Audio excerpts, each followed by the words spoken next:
Les Vikings. Ils déferlent sur des villes, des monastères, sur des contrées entières qu'ils pillent et incendient. Au nom de leur dieu, ils célèbrent de sanglants sacrifices et croient au Valhalla, promesse d'une nouvelle vie pour les guerriers tombés au combat.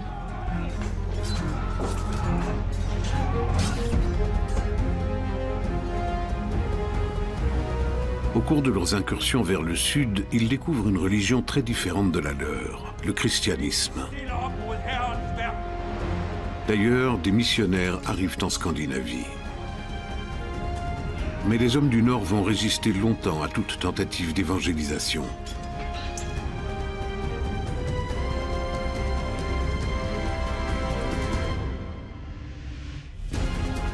Qui étaient les terribles Vikings? Et qu'est-ce qui a pu les convaincre de se convertir?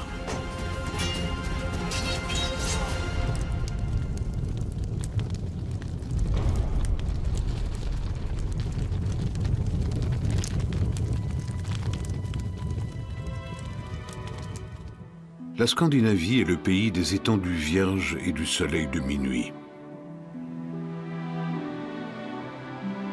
C'est aussi le pays des elfes qui vivent dans les montagnes et des trolls qui hantent les rochers.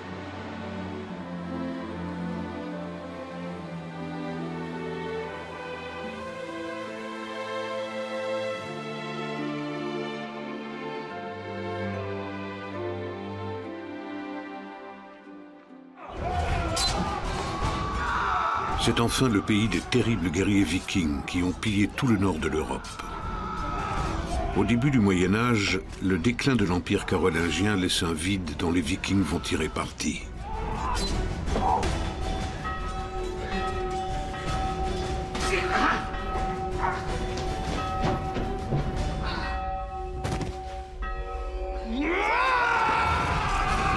Et notamment Olaf Tryggvason. Fils de roi, il a connu l'esclavage avant de retrouver la liberté. Il a réussi à s'imposer et à reconquérir le trône de Norvège.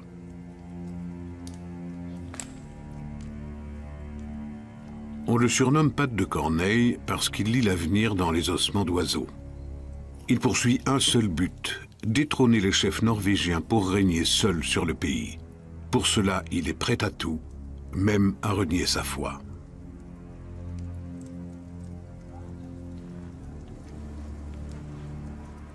Comme lui, de nombreux tyrans de l'époque sont tentés de se convertir au christianisme pour légitimer leur pouvoir. Car pour les chrétiens, le pouvoir royal est d'origine divine. Olaf Tryggvason reçoit le sacrement du baptême en 994. Ces sujets n'ont guère le choix, c'est le baptême ou la mort.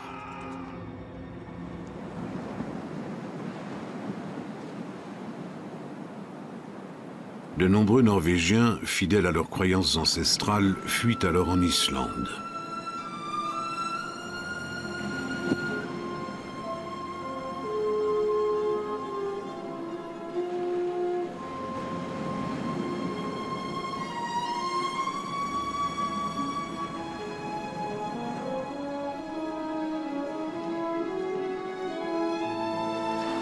Quels peuvent être leurs sentiments à leur arrivée sur l'île ?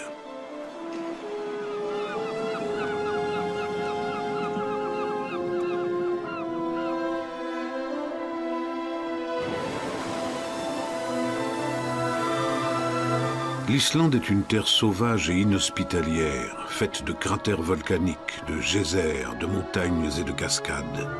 Une terre à l'image du monde païen, régie par les dieux et les démons vikings.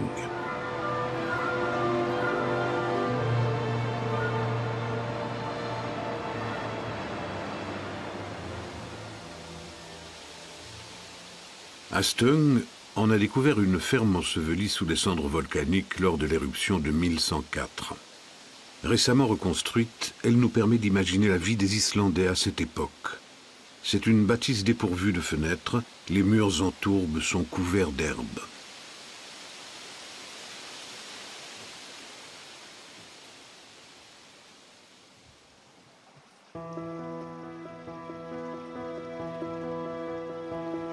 À 1 heure de voiture au nord-est de Reykjavik se trouve le parc national de Thingvellir.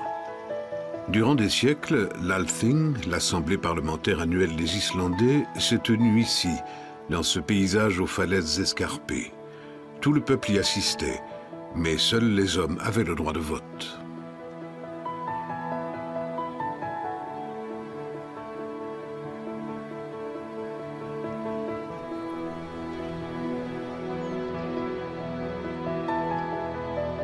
Vala Björk Gartharsdottir est archéologue.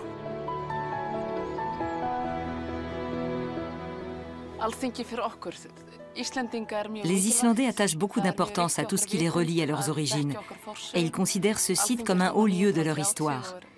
C'est ici que s'est réuni, en l'an 930, le premier parlement du monde. Pour nous, ce lieu est emblématique d'un passé démocratique dont nous sommes très fiers. C'est ici que nos ancêtres ont jeté les bases de notre société moderne. En 997, les Islandais sont encore un peuple indépendant et païen.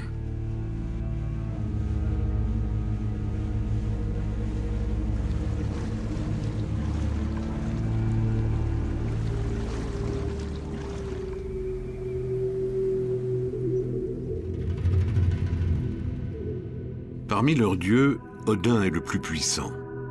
Alors qu'il cherchait la connaissance, il a perdu un œil. Il y a gagné le don de divination. Il est accompagné de 2 corbeaux. Freya est la déesse de la fécondité, de la beauté et de l'amour. Thor est le plus fort de tous. Dans la société guerrière des Vikings, c'est lui que l'on vénère le plus. Il est représenté comme un personnage de haute stature, massif et brutal. Il a créé le tonnerre, mais son arme est le marteau Mjolnir. Ses adorateurs portent un marteau de Thor autour du cou.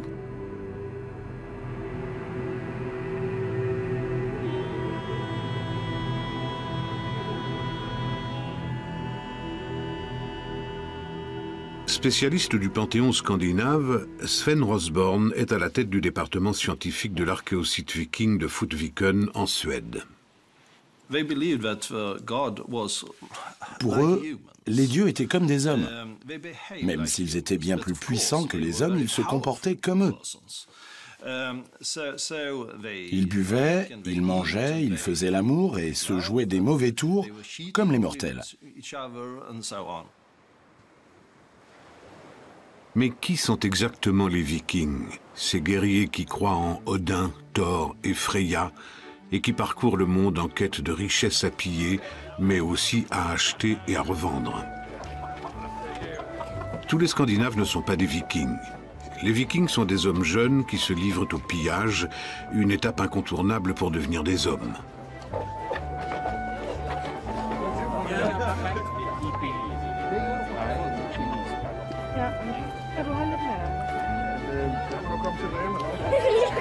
Ils ont le goût de l'aventure et s'intéressent à tout ce qui est nouveau.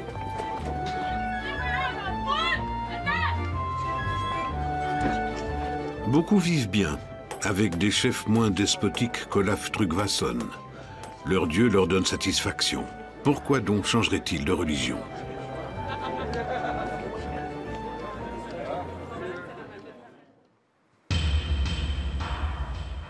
Thor leur est favorable, puisqu'il ramène de riches butins arrachés aux églises et aux monastères du continent.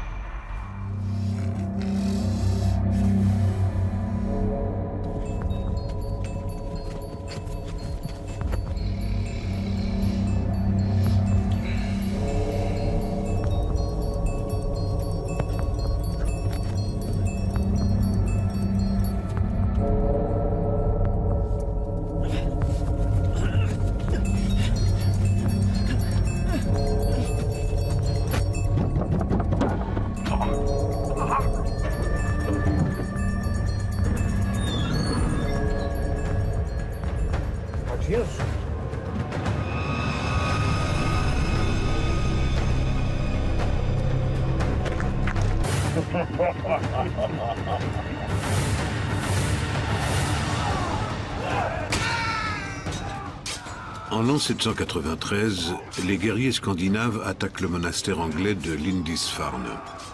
Ce raid marque le début de l'ère viking qui va durer près de 3 siècles. Au début, les Vikings concentrent leurs raids sur l'Angleterre, l'Irlande et le royaume des Francs. Pas un été ne se passe sans pillage, mais en hiver, ils restent chez eux. Été 2010. Nous sommes à Upokra, un site de fouilles archéologiques à proximité de la ville de Lund, en Suède. L'archéologue Carl Magnus Lentorp et son équipe mettent au jour le centre d'un village viking. Tout récemment encore, on pensait que les Vikings vénéraient leurs dieux à ciel ouvert. Mais une découverte spectaculaire a bouleversé cette conception. À environ 20 mètres d'ici, nous avons mis au jour les fondations d'une maison de cérémonie, qu'on pourrait qualifier de temple. Même si l'emprise au sol du bâtiment est modeste, la taille des assises de fondation évoque un édifice très élevé, qui devait se repérer de loin dans le paysage. On avait trouvé des objets précieux sur d'autres sites vikings. Comment sait-on qu'il y avait un temple ici ? Ce sont les objets qu'on a retrouvés sur ce site qui ont apporté la preuve de la finalité religieuse de ce bâtiment, notamment une coupelle et le fameux calice d'Upokra. Selon la théorie intéressante de Charlotte Fabeck, les Vikings auraient enfoui ici leurs objets religieux les plus précieux quand ils ont compris que la bataille était perdue et que le christianisme allait supplanter la vieille religion. Ces objets sacrés ont d'autant plus de valeur pour les archéologues qu'ils racontent l'histoire du clan qui les a utilisés. Les archéologues ont eu de la chance de tomber sur des objets rituels d'une telle importance. Qui sait ce qu'on pourra trouver encore? Juste à côté du site d'Upokra, une équipe de chercheurs dirigée par l'Autrichien Wolfgang Neubauer sonde le sol avec un radar et un magnétogramme. Ici, on voit une série de points sombres. Ce sont des tombes profondément enfouies dans le sol. Les zones sombres à l'intérieur des tombes ont une force géomagnétique plus élevée. Voilà pourquoi on les repère si bien. À cet endroit, par exemple, on détecte une forme rectangulaire. Il s'agit probablement d'une maison viking assez grande.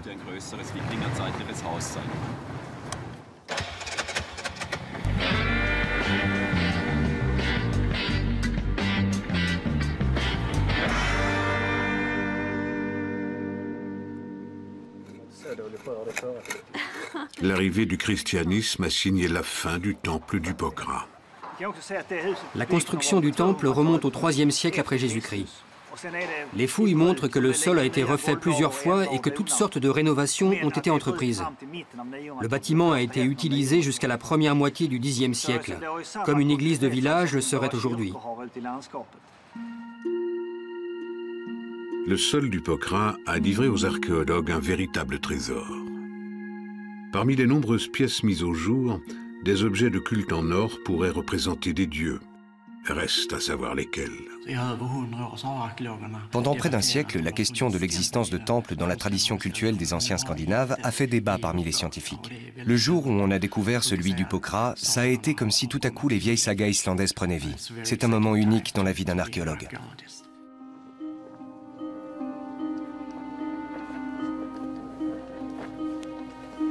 On ne sait pas comment les Vikings vénéraient leurs dieux.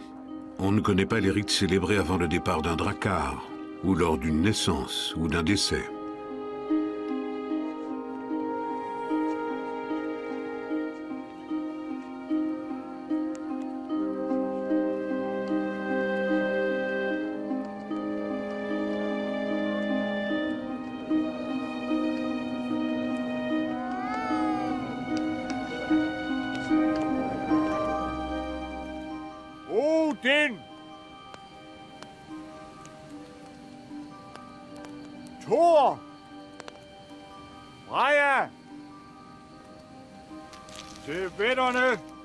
Malgré les rares informations que l'on possède sur les croyances et les pratiques vikings, certains tentent de reconstituer ces rites. Ici, l'accueil d'un enfant au sein de la communauté.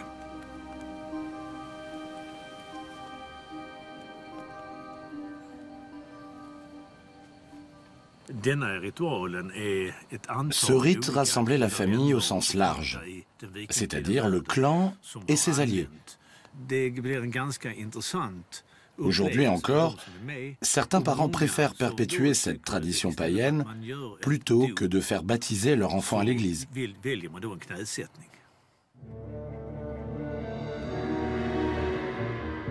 Mais on connaît certains détails des rites des Vikings. On sait en particulier qu'ils pratiquaient des sacrifices.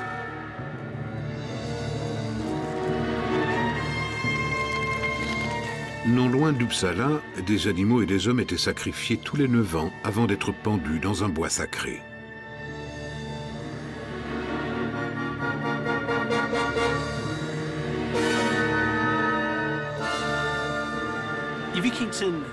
À l'époque viking, on pratiquait un rite plutôt radical. On prenait 3 coqs, 3 chiens, 3 bœufs et 3 esclaves âgés.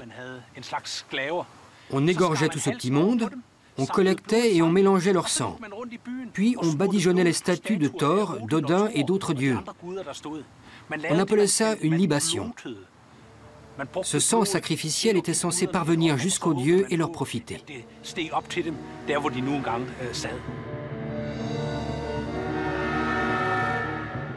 En Suède, de nombreuses découvertes archéologiques confirment cette pratique du sacrifice. Ce crâne, par exemple, appartenait sans doute à un ennemi sacrifié. Voyez ces gros trous.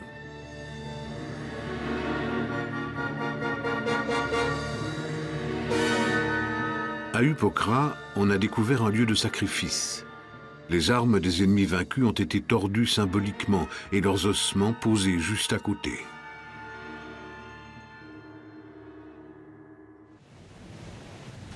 À l'époque où les raids vikings atteignent leur paroxysme, les premiers missionnaires embarquent pour la Scandinavie.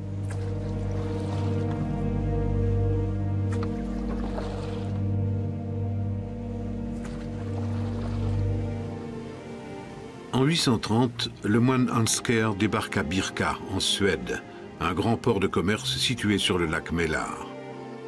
Olaf Tryggvason ne se fera baptiser qu'un siècle et demi plus tard.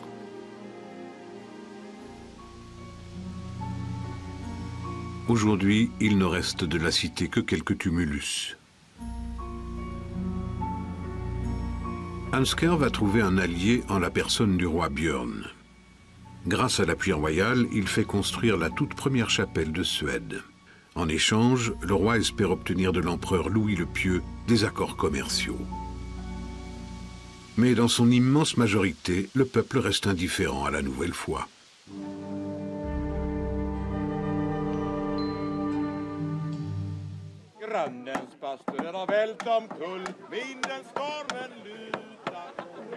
Tout comme Hansker, les premiers missionnaires sont confrontés à une difficulté de taille. Les Scandinaves ne vivent pas dans un grand royaume unifié, mais dans de petits fiefs.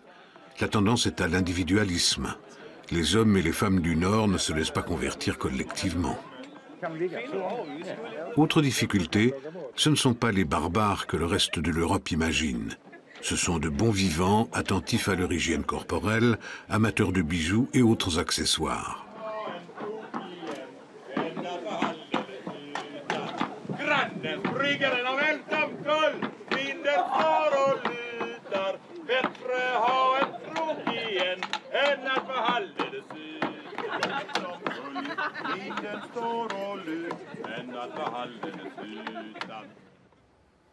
Les belles étoffes se vendent à prix d'or. Ces fragments de tissu sont particulièrement intéressants. On les a retrouvés dans les sépultures de notables dans la région de Birka. Après analyse, on a constaté que certaines étoffes venaient de contrées aussi lointaines que la Perse et la Chine.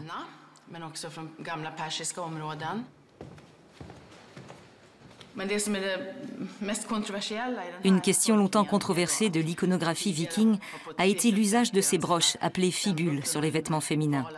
Pendant longtemps, on a pensé que les femmes vikings les portaient très haut, au niveau de l'épaule, ce qui était conforme à une certaine conception chrétienne de la chasteté et du sacrement du mariage. Mais les fragments de costumes retrouvés dans les tombes attestent d'une réalité sociale et religieuse différente.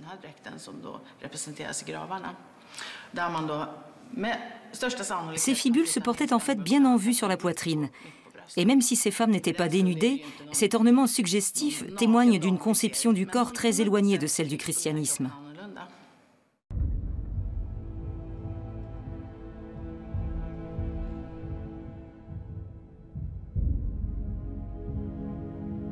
Les dieux de cette société païenne vivent loin au nord, dans une forteresse appelée Asgard.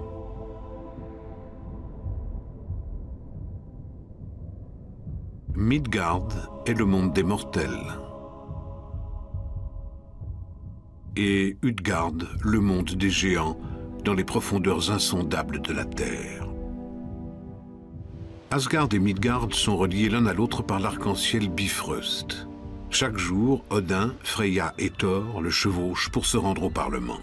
Mais un jour, ce pont s'effondrera. Ainsi, les forces obscures commenceront-elles leur œuvre destructrice.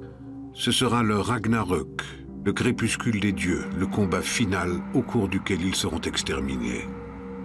Odin trépassera face au loup Fenris, et Thor succombera au poison du serpent de Midgard. Alors le géant Surtur allumera le feu qui ravagera les trois mondes.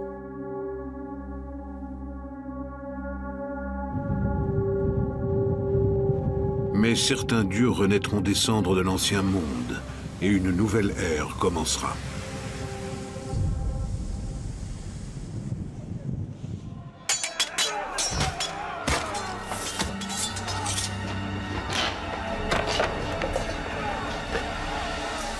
Les Vikings sont un peuple de marins. Leurs vaisseaux leur sont indispensables pour leurs raids, mais aussi pour tisser un réseau commercial impressionnant partout en Europe. C'est un exemple de mondialisation de l'économie à l'époque du Haut Moyen Âge.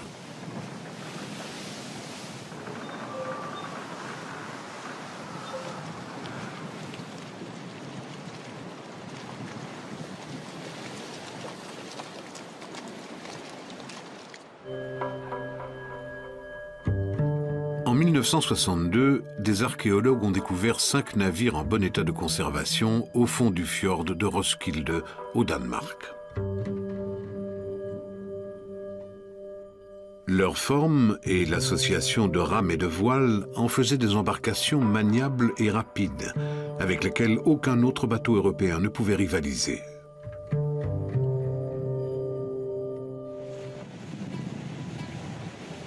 Leur faible tirant d'eau leur permettait même de remonter des rivières.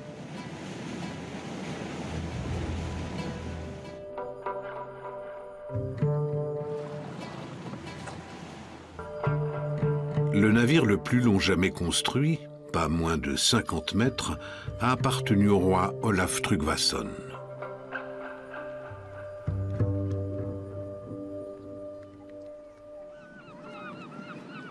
Après la découverte sensationnelle de Roskilde, un musée a construit des répliques de ces navires pour éprouver leur tenue en mer.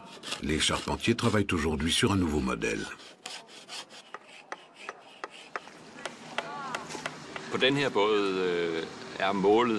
L'objectif de ce chantier est d'arriver à reconstituer le raisonnement et la méthode des Vikings pour construire un bateau comme celui-ci. Ils n'avaient ni plan ni dessin et se fiaient uniquement à leur savoir-faire traditionnel et à un certain nombre d'astuces simples mais ingénieuses. On sait par exemple qu'ils utilisaient ce genre de rapporteur. Je me sers de cet instrument pour calculer l'angle d'inclinaison de ces pièces de bordage. Elles vont s'articuler tout au long de la quille. On a pris la mesure sur la coque d'origine et on tâche de la reporter de cette manière pour voir si la méthode est efficace.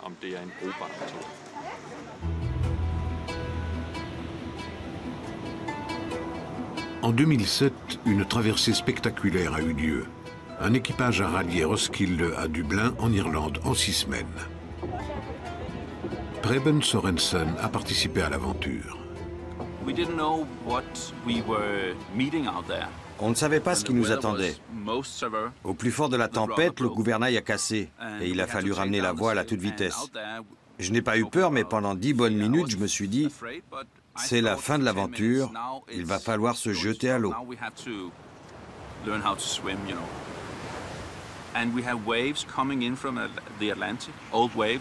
Imaginez cette petite structure confrontée à d'énormes vagues venues de l'Atlantique, avec à son bord un équipage dont la moitié est en train de rendre tripes et boyaux.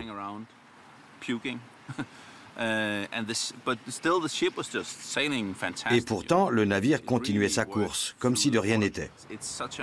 C'était vraiment un bateau hors norme.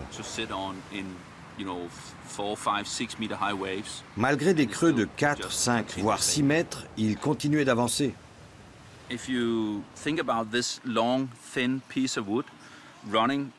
Imaginez ce long bout de bois propulsé par un vent terrible contre de gigantesques murs d'eau. Quand la proue frappait la vague et ne parvenait pas à la passer, le bateau virait de bord et menaçait de chavirer d'un moment à l'autre. Alors les rameurs, assis à l'avant, devaient se précipiter à l'arrière pour stabiliser la coque. Et là, il ne s'agissait pas de dire « un instant, je termine de manger ». Il fallait réagir à la seconde.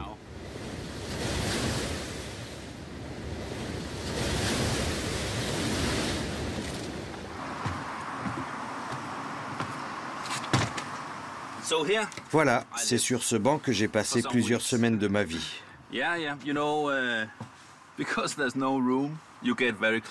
La promiscuité crée des liens.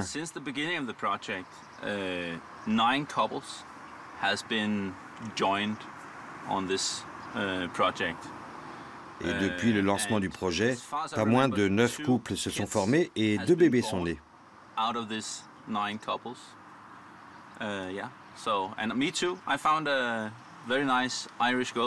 Moi-même, je suis tombé amoureux d'une Irlandaise pendant la traversée.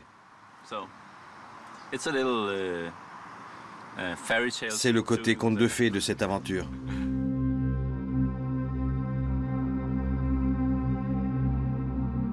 Les navires conduisaient les Vikings jusque dans l'au-delà. Ces monolithes disposés autour d'une tombe évoquent la forme d'un bateau. C'est avec ce navire que le guerrier mort rejoindra la table d'Odin au Valhalla.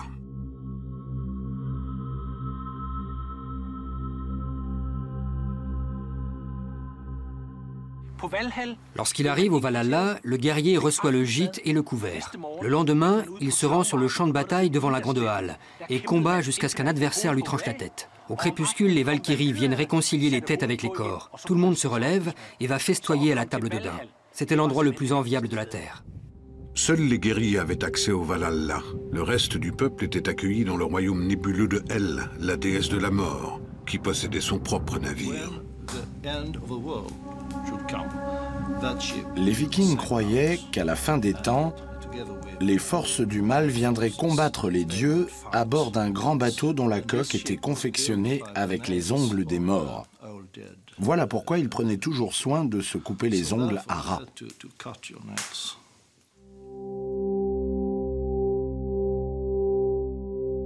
Les puissants avaient le privilège de partir pour leur dernier voyage dans un vrai bateau, enseveli sous un tumulus.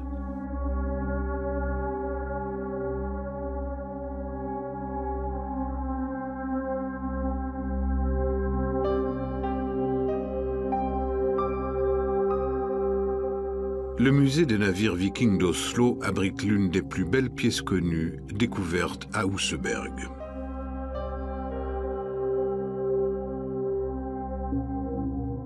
Ce navire, qui date du IXe siècle, est une sépulture digne d'un roi.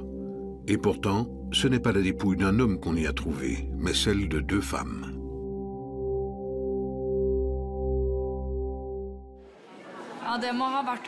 Ces femmes étaient certainement très riches et influentes. Elles devaient occuper une place éminente dans la société.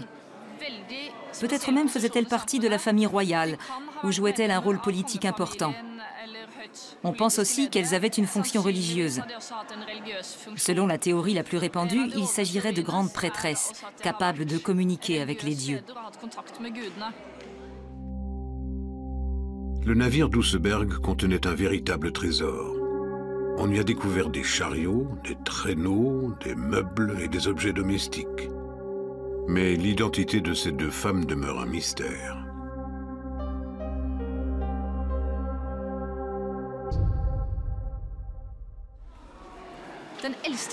La plus âgée porte autour de la taille une ceinture, à laquelle est fixée une petite bourse. On y a trouvé des graines de cannabis, ce qui n'est certainement pas fortuit. Il est probable qu'elle se servait de cette plante pour entrer en transe et communiquer avec les dieux. Il est possible également que, compte tenu de son âge et de sa santé précaire, elle s'en soit servie pour soulager ses douleurs. On peut aussi imaginer qu'elle en a fait un usage à la fois religieux et pharmaceutique.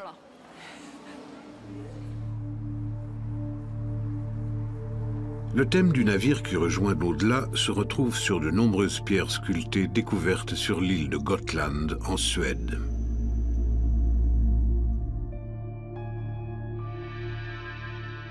Ces pierres relatent de hauts faits accomplis par des héros de légende tombés dans l'oubli.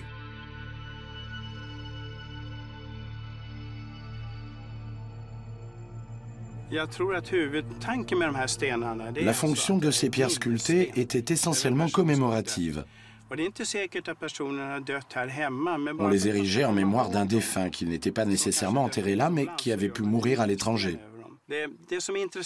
Ce qui est intéressant, c'est que les représentations figuratives se raréfient au fur et à mesure que l'on entre dans l'ère chrétienne.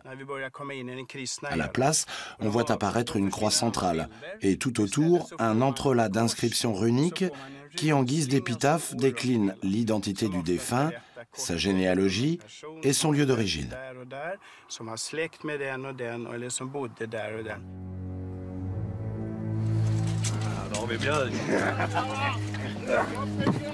Au IXe et Xe siècle, toute l'Europe du Nord tremble à la seule évocation des Vikings. Peu d'endroits sur les côtes et les grands fleuves sont à l'abri des pillards du Nord. En 845, les Vikings dévastent Hambourg. Ils surgissent sur la Loire et fondent sur Nantes, Rouen, Anvers, et par 2 fois Paris et Cologne. Ils remontent le Rhin jusqu'à Mayence. Les Dracars poursuivent leur avancée jusque dans le sud de la France, le Portugal, l'Afrique, l'Italie et enfin Constantinople.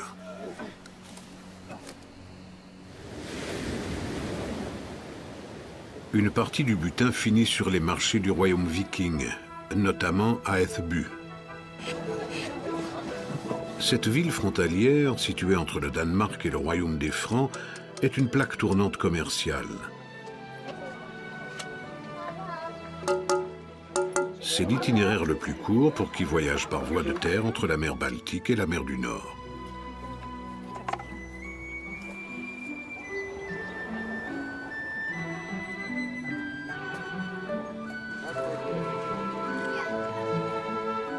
On vient de l'actuelle Russie et même des pays arabes pour vendre ces marchandises ici.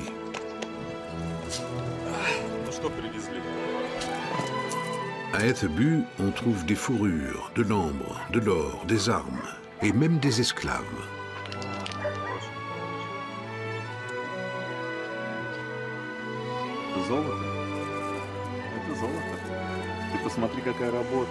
La cité frappe sa propre monnaie, peut-être la toute première de Scandinavie.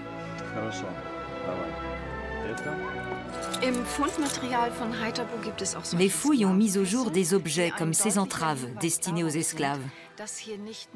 Cela prouve qu'on faisait commerce de marchandises, mais aussi d'hommes. La vie de l'évêque Rimbert contient une histoire à ce sujet.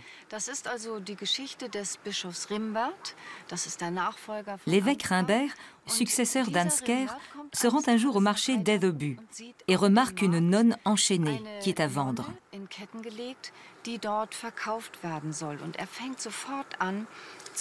Tout de suite, il se met à prier. Et en le voyant, la nonne se met elle aussi à réciter un psaume. Et tout à coup, les chaînes se rompent.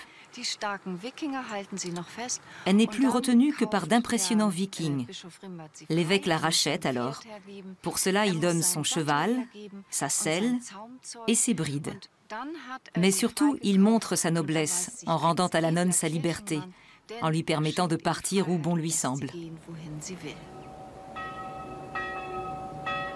Æthelbu est, avec Birka en Suède, l'un des premiers comptoirs vikings à abriter une église. Elle a été construite à l'usage des marchands chrétiens, mais peut-être aussi des premiers Danois convertis.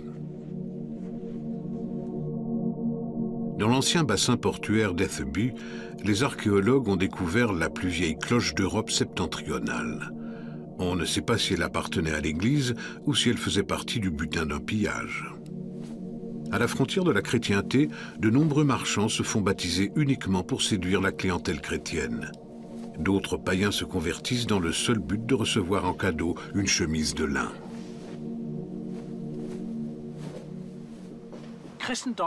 Le christianisme séduit surtout les chefs de clan. On leur rend visite et moyennant quelques armes et des bijoux pour leurs femmes, ils consentent à embrasser la nouvelle religion. Mais on est loin de toucher le plus grand nombre. Alors on promet aux petites gens que s'ils viennent le dimanche à l'église, on leur donnera une tunique blanche toute neuve.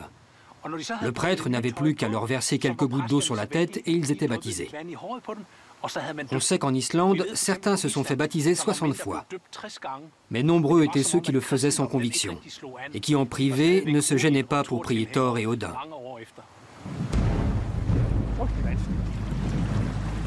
Retour en Norvège à la fin du Xe siècle.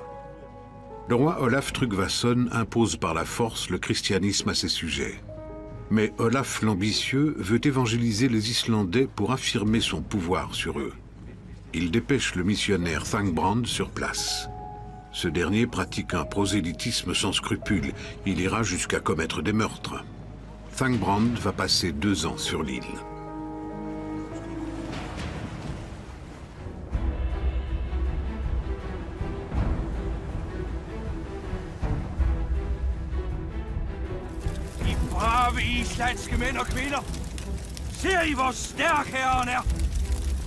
La légende raconte que Thangbrand a assassiné 2 poètes qui avaient commis l'affront de composer des vers satiriques, ainsi qu'un sorcier accusé de lui avoir jeté un sort.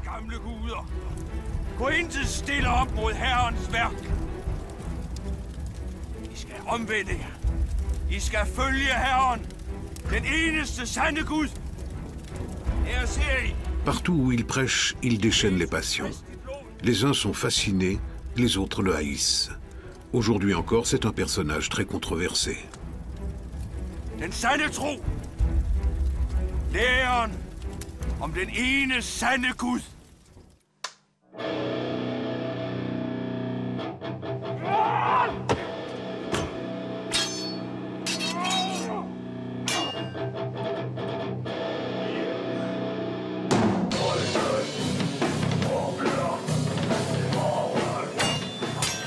Il aurait affronté un guerrier païen en parant ses coups d'épée à l'aide d'une croix.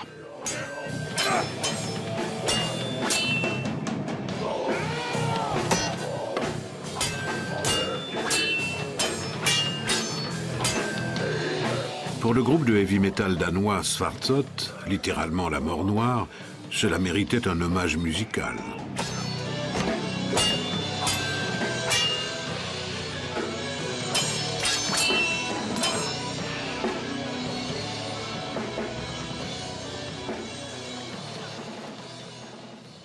En raison de sa brutalité, Thangbrand finit par être banni de l'île. Il n'aura réussi à évangéliser qu'une partie de la population islandaise et il laisse derrière lui une société divisée.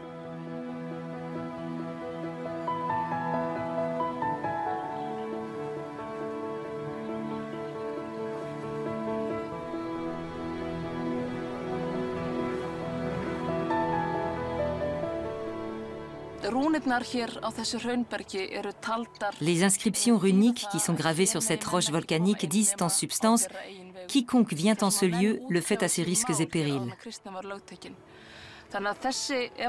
C'est probablement au milieu de ce champ de lave que nos ancêtres venaient régler leurs conflits avant la christianisation de l'île. Ils s'y battaient en combat singulier pour laver leur honneur, défendre leur famille ou régler des différends. Olaf Tryggvason n'est pas le premier roi scandinave à s'être converti. En l'an 960, le missionnaire Poppo aurait relevé le défi de Harald à la dent bleue, roi du Danemark, qui lui demandait de prouver que le Christ était plus fort qu'Odin. Poppo enfila un gantelet de métal chauffé à blanc. Lorsqu'il en retira sa main intacte, le monarque accepta le sacrement du baptême pour lui et ses hommes. Cette belle légende a permis d'occulter les raisons politiques de la conversion du roi.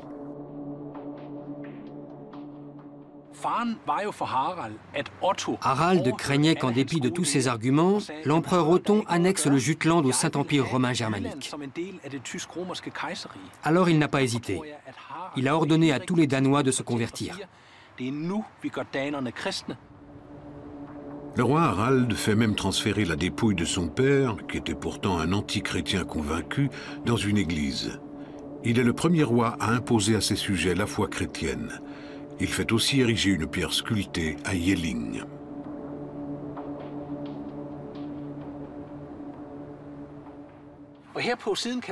Sur cette face, on voit le Christ. Voici ses bras, son corps et ses pieds qui reposent sur cette protubérance. C'est à ma connaissance la représentation du Christ la plus ancienne de Scandinavie. Et si vous aviez vécu avant 1707, vous auriez vu que cette œuvre était polychrome.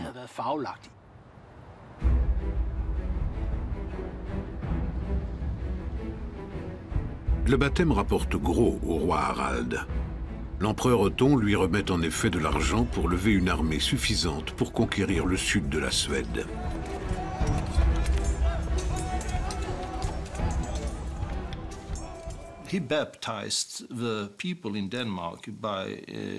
Harald a ordonné aux Danois de se faire baptiser.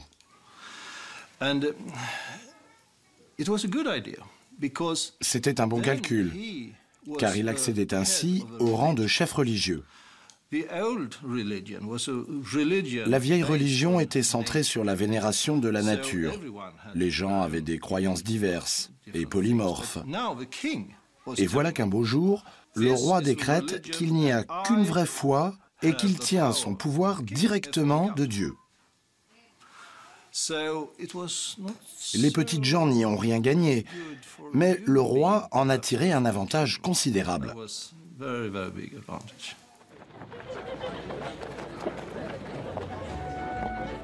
De nombreux Scandinaves ont découvert le christianisme par le biais des échanges commerciaux. Et comme tous les négociants, ils savent que le dogmatisme, fût-il politique ou religieux, ne fait pas bon ménage avec les affaires.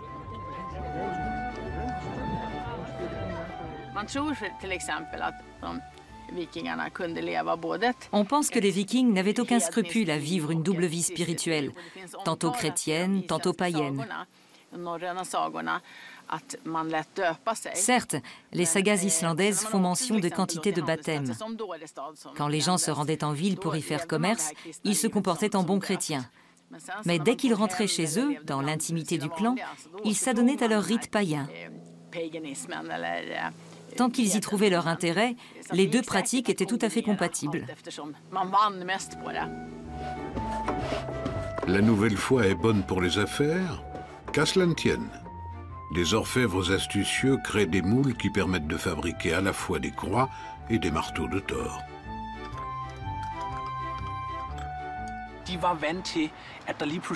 Pour eux, ça ne faisait jamais qu'un dieu de plus dans leur panthéon, qui en comptait déjà plus de 70. Le fait qu'il y ait un nouveau dieu nommé Jésus ne leur posait aucun problème. Ils ont peut-être eu plus de mal à intégrer la notion d'amour du prochain, qui ne faisait pas très bon ménage avec leur goût immodéré pour le pillage et les massacres. C'est sans doute une des raisons pour lesquelles ils ont progressivement cessé leurs expéditions. On pouvait difficilement se dire chrétien et continuer à trucider son prochain.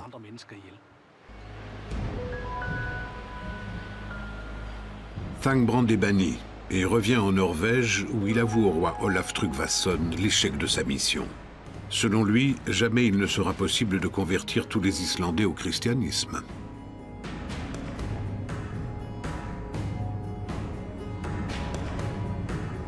Le roi décide alors de prendre en otage les Islandais vivant sur le sol norvégien.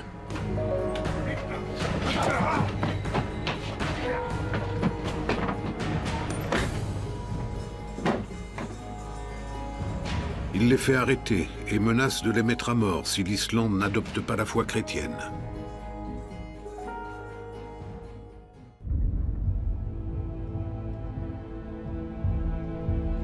Mais en Islande, cette menace a pour seul effet de creuser encore davantage le fossé entre païens et chrétiens. En l'an 999, les chefs de clan convoquent l'Althing, l'assemblée parlementaire, qui sera sans doute la plus importante de toute l'histoire de l'Islande.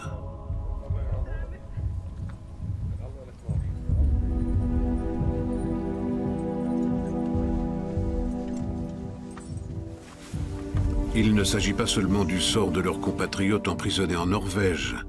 C'est la paix civile et l'avenir même de la nation qui sont en jeu. Ces Vikings, jusqu'alors si tolérants en matière de questions religieuses, campent sur leur position. Une guerre civile semble inévitable.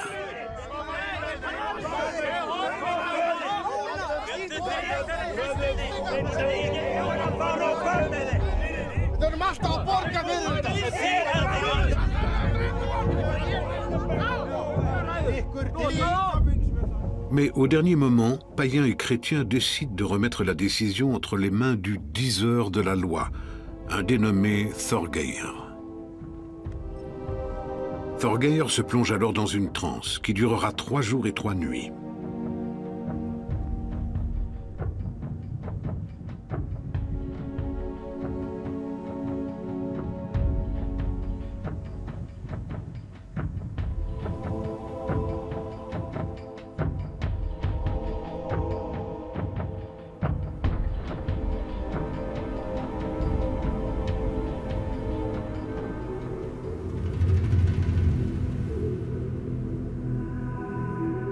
Au soir du dernier jour, il trouve la solution.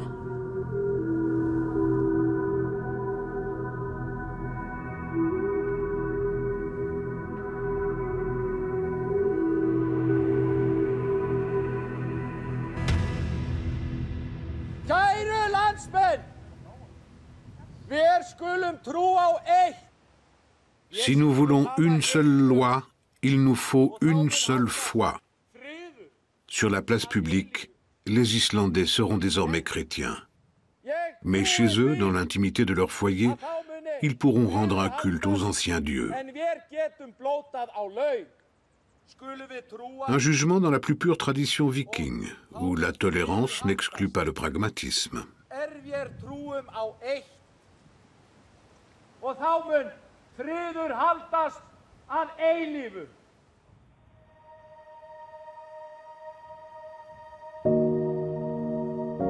On construira plus tard à Thingvellir une petite église pour commémorer cette décision.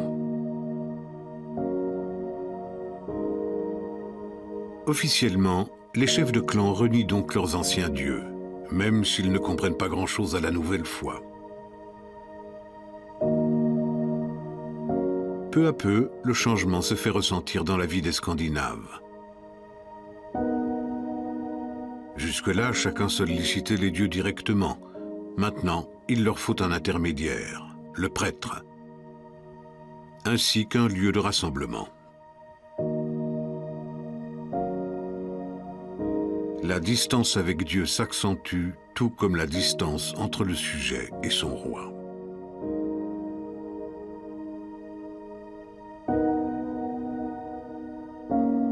C'est de cette époque que datent les églises scandinaves en bois debout, une architecture unique en Europe.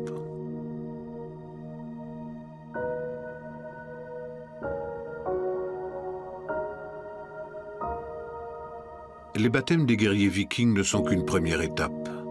L'évangélisation proprement dite ne fait que commencer. Il faudra des générations pour que les valeurs chrétiennes remplacent les traditions païennes en Scandinavie.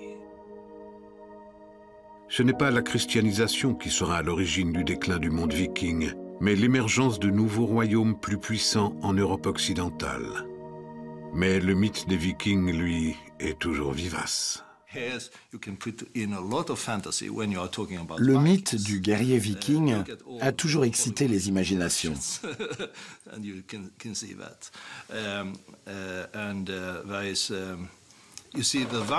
Je pense notamment à l'image du colosse coiffé d'un casque à cornes, véhiculé par les films hollywoodiens. Les Vikings n'ont jamais eu de cornes sur leur casque. Ils auraient été bien embarrassés pour combattre avec un tel attirail. En fait, c'est Richard Wagner qui les en a affublés.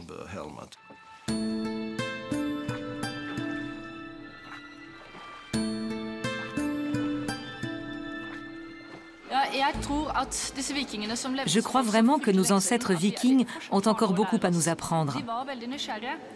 Ils étaient curieux et aspiraient à rencontrer d'autres peuples et d'autres cultures. Pas seulement pour les tuer et les piller, mais aussi pour découvrir de nouvelles techniques, de nouvelles idées, une nouvelle spiritualité. Les Vikings étaient des gens très ouverts, avides de connaissances. Et toutes ces idées nouvelles, ils n'ont pas hésité à les transposer chez eux pour transformer leur société.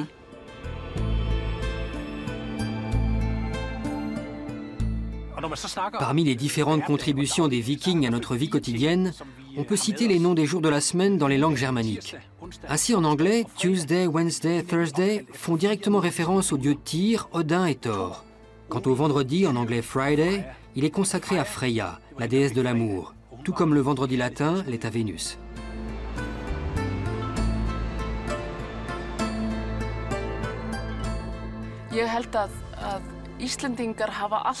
Je crois qu'au fond d'eux-mêmes, les Islandais sont toujours restés un peu païens face à la complexité et à la beauté de la nature qui les entoure. Dans la langue islandaise, le mot superstition se dit littéralement croyance parallèle, une notion qui renvoie au compromis historique de Þorgeir, qui a autorisé les Islandais à continuer à pratiquer en privé leur culte païen. Cette croyance parallèle, c'est l'héritage qu'il nous a transmis. Par exemple, nous croyons aux elfes et à l'existence d'un monde parallèle.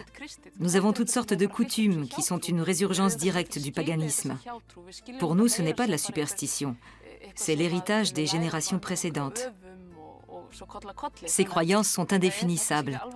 C'est quelque chose que le mystère de la nature nous inspire et qui est profondément ancré en nous.